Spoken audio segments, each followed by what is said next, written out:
Ito sir, kasi yung battery niya mabilis nang masira. Since lumang model na, medyo mahirap na siyang ipagawa. Nag-inquire ako sa page.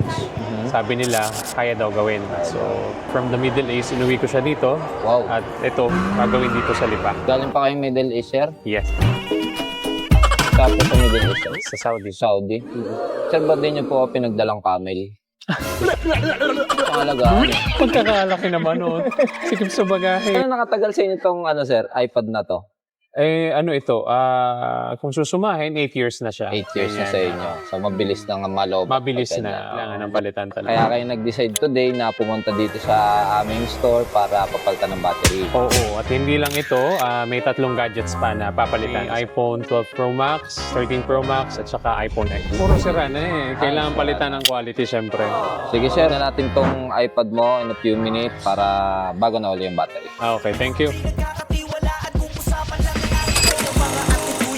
Magkatubili kung ang cellphone mo'y may sira at ipapakumpuni, magagawa ng solusyon, tsak masasalba muli. Pumunta kang malungkot, masaya kang uuwi, tsaka sa specs appeal, talagang safe na safe ka. Malinis gumawa, hindi bara-bara, tsaka basta-basta, hindi sayang pera. At higit sa lahat ay quality ang pyesa. Serbisyo ay maayos at di ka madadala, liwanag bibigay ninyo ay di mawawala. Maliit na diferensya ay hindi nalalala, lalo na kung specs appeal ang mismong gagawa. Hindi sa pagyayabang pero sa sobrang kalidad, pumupunta mga sikat na personalidad. Kaya kung cellphone mo ay may problema katirap, alam mo na ngayon, dumiretso sa aming shop. Sa specs appeal, specs appeal, specs appeal, isa sa pinakamahusay na gumagawa ng iPhone. Specs appeal, specs appeal, specs appeal, pinagkakatiwalaan kung usapan lang ay